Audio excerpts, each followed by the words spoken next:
One of our brightest. We challenge all the scholars of the world, all of the white scholars of the planet.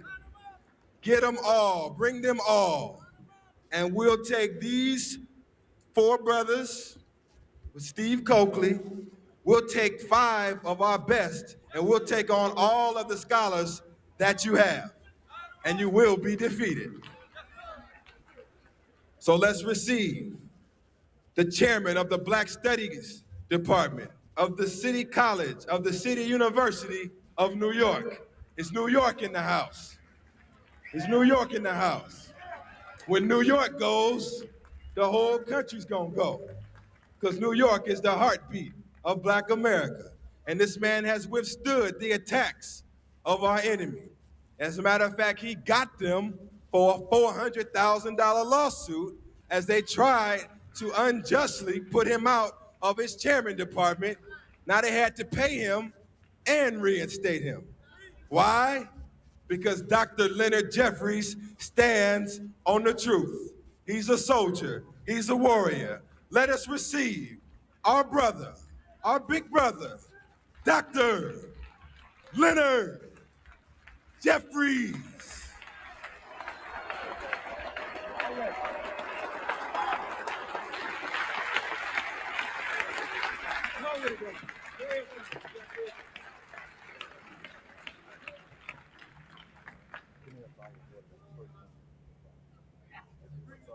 Yeah. Hotep brothers and sisters, Assalamu alaikum.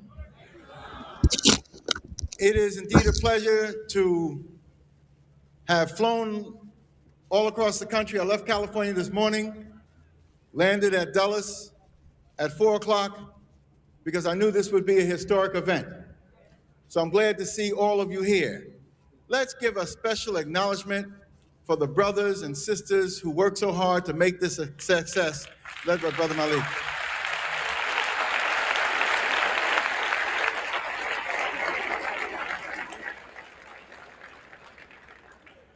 As you know, we're in the middle of a historic battle that involves the struggle for the African mind.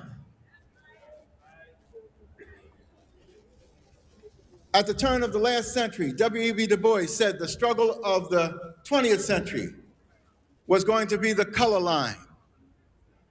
And during this period, it has been just that.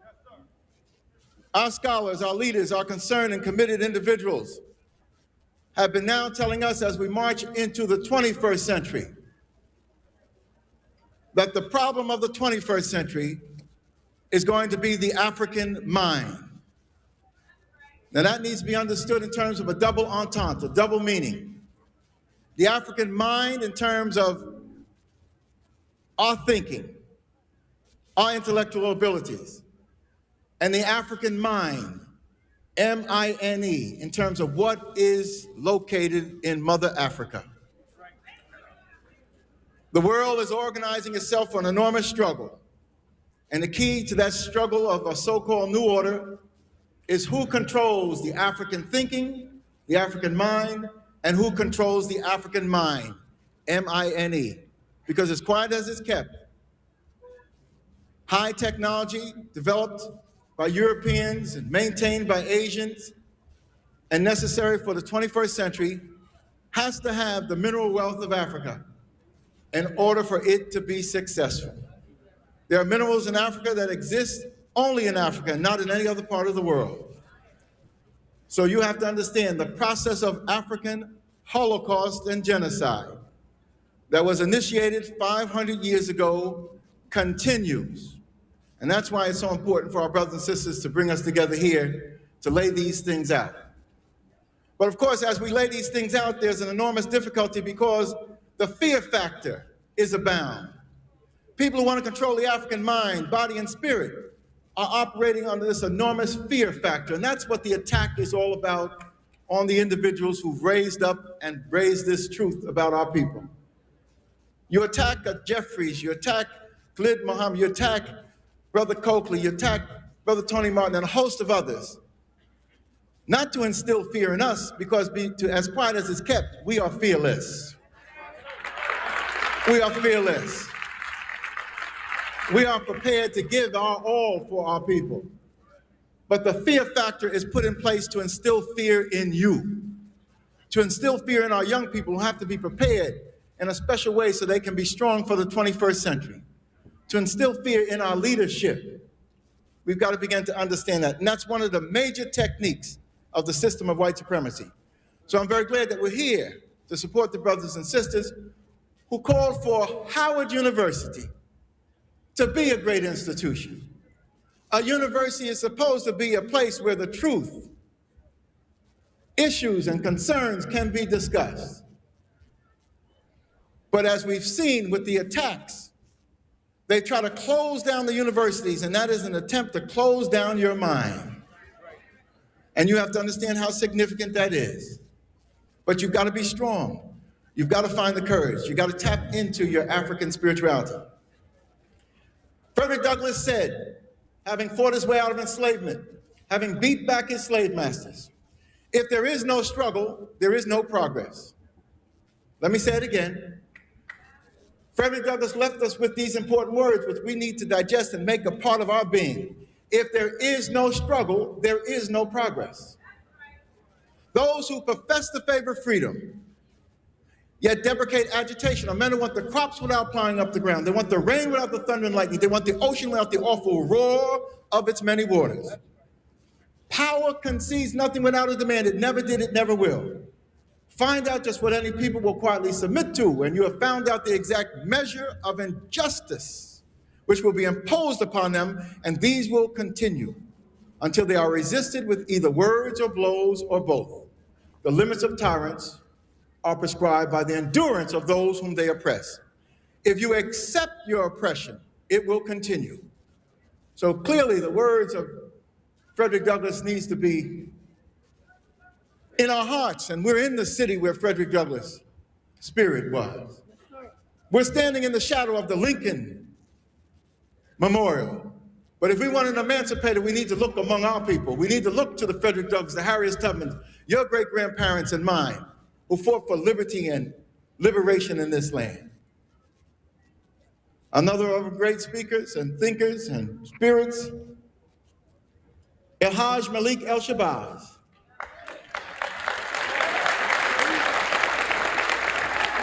Left us with this empowering concept that as you struggle for your liberation, you are duty-bound.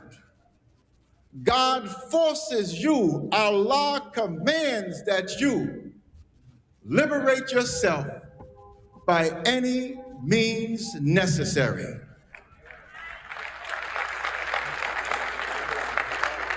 Isn't it a joke that the oppressor wants to tell you where and when to enter and to deal with his oppression? But we are in a new day. We are dealing with a serious understanding of African knowledge and power. Dr. Wade Nobles laid down for us a dictum which you need to understand. Power is the ability to define reality and have other people respond to your definition as if it was their own. Let me say it again. We got to teach here tonight. This is Howard University. Howard, where the spirit of Leo Hansberry roams these halls, where the spirit of some of our greats that went before us, like Chancellor Williams, roams these halls. This is not just a site for Negro nests. There's been some serious Africans that have come through Howard University. At one point, they had our sister, Dr. Frances Cress Welsing, in these hallowed halls. Her spirit is still here. Dr. Wade said, power is the ability to define reality and have other people respond to your definition as if it were their own. And that's the name of this game. Africans with their critical minds have defined our reality, and other people are now responding to it as if it were their own. They're checking every word we say. They're even checking when we go to the men's room to see what our stool process was. We have now redefined reality, and that's real power. We don't have any atomic weaponry, but we have this power, this knowledge. It used to be that the European talked about the third world. That was him. And then he had a third world. He had a first world, which was him, and a third world, which was us. We accepted this definition of power, never even critically asked what was the second world. We just jumped ourselves into the third world. But now African knowledge and African minds and African courage and African spirituality is redefining the reality. And we know with science and history that we are the first world and we don't care what comes behind us.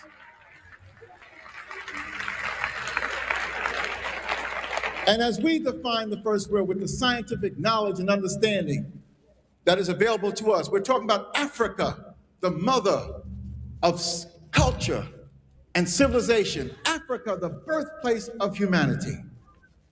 We've redefined the world. The European had a paradigm which we accepted uncritically. Not only did he call himself the first world and dump us in the third world, but he talked about there were the haves and the have-nots. The haves were Europeans. Even the most poor European could think of himself as a have. And the have-nots were people of color, the melanized people on the planet Earth, who have all the gold, the diamonds, uranium, the platinum, titanium, the oil, but we're the have-nots. But with our critical minds, as we march into the 21st century, we've redefined our reality. We know that we are the haves on planet Earth. And that's why people have structured systems to try to come at us. We have to be prepared. You have to get serious. As we travel around the country, we tell our people, don't get mad, get glad. Don't be sad, be prepared. Forget about the looks and get into the books. And don't worry about the behind, get into your African mind.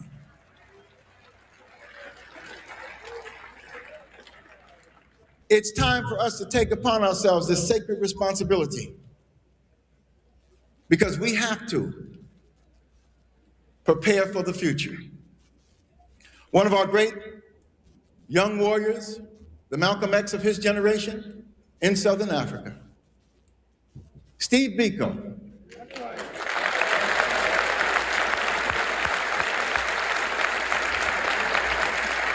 Left us with these words. And I'm trying to lay down for you words of empowerment. These concepts. Steve Biko said, the greatest weapon in the hands of the oppressor is the mind of the oppressed. Let me say it again. The greatest weapon in the hands of the oppressor is the mind of the oppressed. This was an important statement I had to underline in a book I wrote on the struggle in South Africa, edited in 1983 when I went to the World Council of Churches to try to get support for the struggle in South Africa. And it was clear that this brother, with the women of South Africa, symbolized by Winnie Mandela, and the children of South Africa, who were ready to give their life to have their minds free of the taint of Africanism, the Dutch Boer language and culture. Young children died in 1976 to be free of this poison of white supremacy. That's why it's important for you and for me to understand that mind control is the name of the game. And it is that which supports and sustains the system of white supremacy. So if we have some charges to be made against people who call themselves our friends, against people who claim they marched with us in the civil rights movement, against people who claim that they funded all of our activities. We need to understand what that means in terms of their control over what we think and what we do.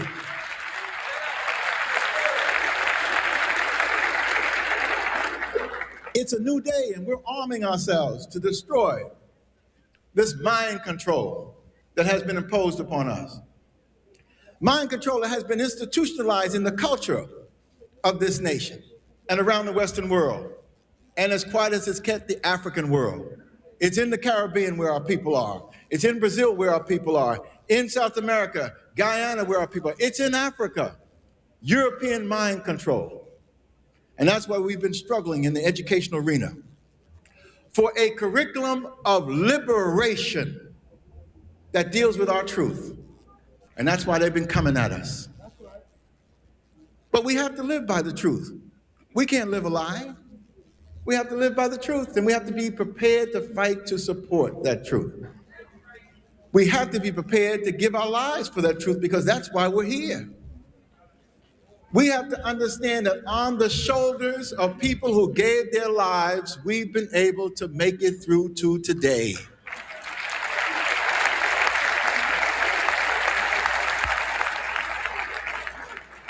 We have not made it through to today because of some founding father slave masters whose monuments are here in Washington. I'm talking about George. I'm talking about Thomas. I'm talking about all of them. Founding father slave masters. You have to put a critical analysis to the experience and come up with your reality. And even though there's a memorial to Abraham Lincoln, he did not emancipate a soul.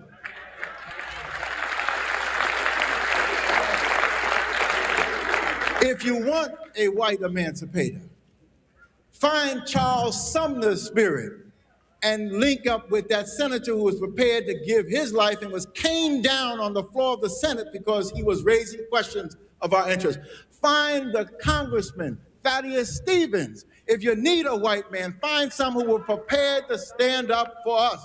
But the ultimate of white liberation, if you need it, is John Brown, who gave his life for what he felt was a principled struggle. And then be sophisticated. This is a university now. Be sophisticated when you apply the John Brown test to white folks. And that's my advice to you. If you got to have some white partners, apply the John Brown tests. But then you got to be smart and sophisticated and understand what John Brown you're talking about. Because in the history, there are a couple of key John Browns. In the Revolutionary era, you had a John Brown. That John Brown was a part of the family of Browns that helped to fund Brown University, an elite Protestant family that was involved totally and completely in the enslavement Holocaust of African peoples. Slavers in New England, where the Puritans were supposed to be. Slavers in New England, where all of this liberty and justice in Plymouth Rock was supposed to be. The John Brown family. Most of the Brown brothers got a crisis of conscience and decided to step out of slavery after they had gotten filthy rich on our death and destruction. But one of the brothers refused to have a conscience, refused to get out of enslavement. And his name was John Brown. And he stayed in enslavement until he died, involved in the African Holocaust. So you need to apply the analysis of which John Brown are you talking about? The John Brown who refuses to give up the exploitation of African peoples, or the John Brown who is ready to rally not only himself but his own family in the cause of the struggle. Have a systems analysis, brothers and sisters. Let's not get a paralysis of analysis. But if you're going to liberate yourself, you've got to have yourselves as the major focus. We're not waiting for white liberators to deal with African peoples. We got to do it ourselves.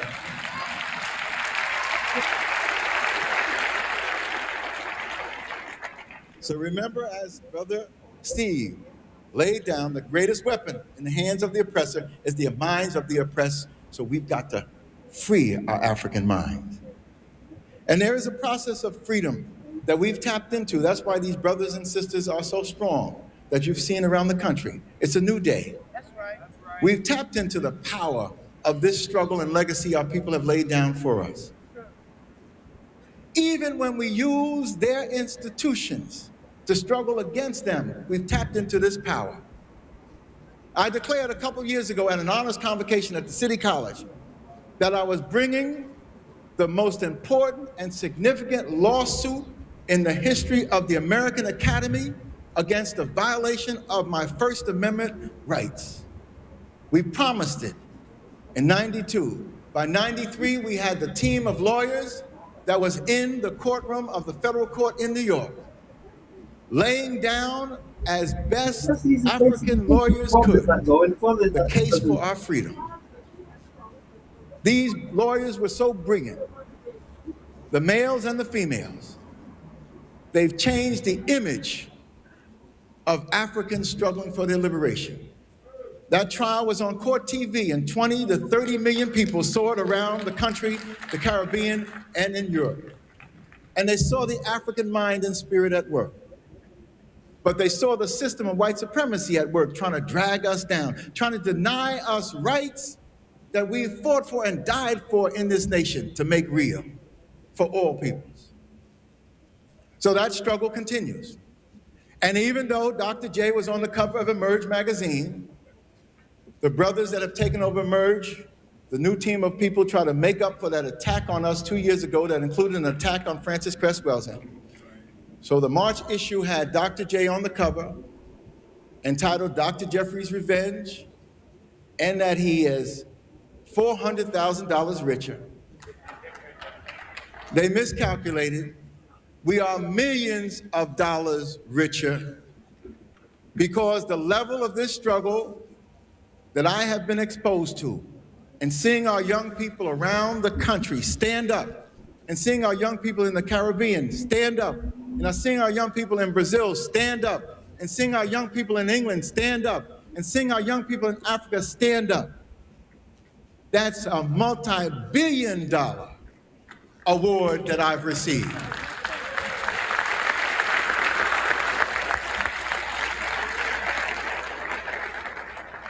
As I came into Washington, I called the lawyer, and I understand that the appellate court has ruled in our favor yesterday. So another level of victory. But the struggle continues because that same appellate court that knew that our rights had been violated by their own constitution found a legal loophole in the decision of the jury to question the validity of the award. So we've got to go back to court to fight not the legal question, we won that. The right of freedom of speech was violated by the university and the state. But we have to go back into court to fight this technical question of the nature and definition and reason for the award. So that means more money. It's got to come out of our community to fight them. But they've messed with the wrong Africans at the wrong time in history. And no matter what it takes, we're going to fight them. Just as the Honorable Louis Farrakhan, having been victimized by a defamation process going on for years, has decided to raise the legal ante and go into the court to the tune of tens of millions of dollars. That's what we got to do. Beat them with their own weapons, because we got the African mind now to do that. Beat them into the ground with their own legal system. So this case may go all the way up to the Supreme Court. We're prepared to take it there. Then it will be the landmark case on the deciding of speech. If we lose it, it will be the deciding case. If we win it, it will be the deciding case. Let's go up to the Supreme Court, because I want to be able to look Uncle Thomas in the eye.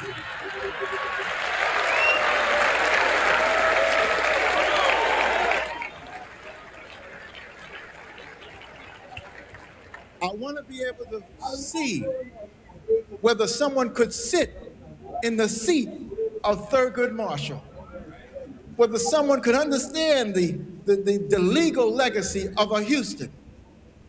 I want to be able to look them in the eye and read the spirit. But what I'm trying to tell you, brothers and sisters, we're on a victorious path, but we've got to be prepared to stay together and build together. We need a war chest to fight these legal battles.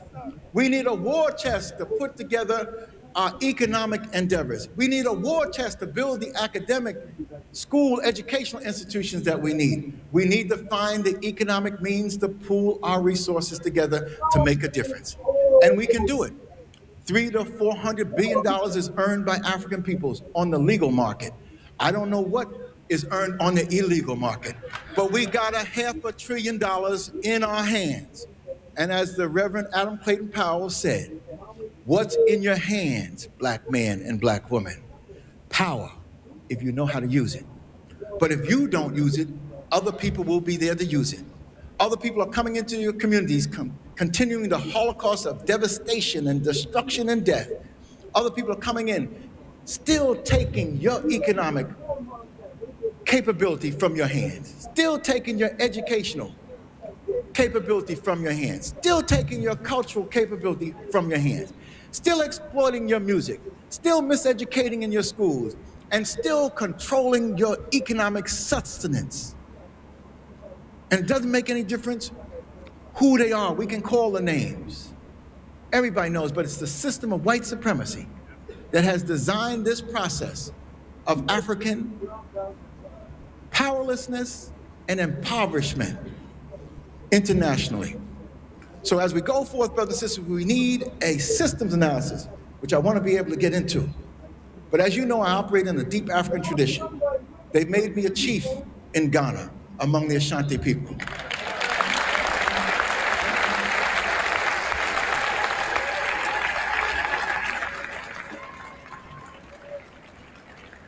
They made me a chief and a captain in the Asafo Warrior Company among the Elmina people, and the ceremony took place in the Fort Dungeon concentration camp of Elmina on the coast of Ghana last year.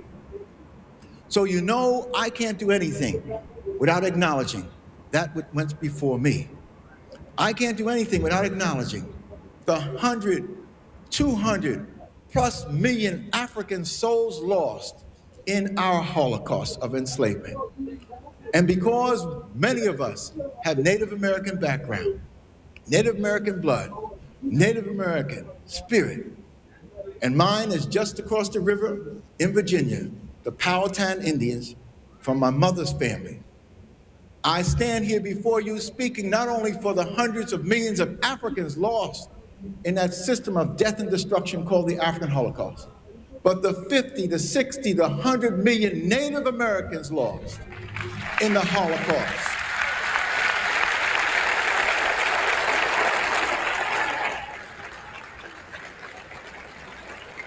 If we're going to have Holocaust studies in these United States and other areas of America, we've got to deal first and foremost with the first and foremost devastation on these lands, and that is the Holocaust of the Native Americans, which was initiated by Christopher Columbus himself.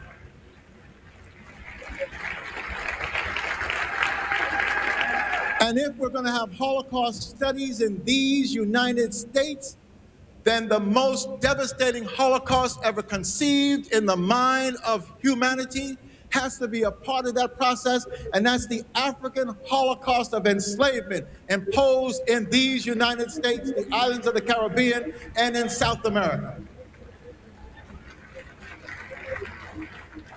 And after we have this in place, then we'll worry about the various other processes of Holocaust that took place, because all of them come out of this system of white supremacy. And we need to appreciate and understand that. But that which occurred in Europe, the European Nazi Holocaust of the European Jew, has to do with white on white crime. It has nothing to do with African peoples, Asian peoples, Native American peoples. That's why they're coming at us. Because power is the ability to define reality and have other people respond to your definition, and we redefine that reality.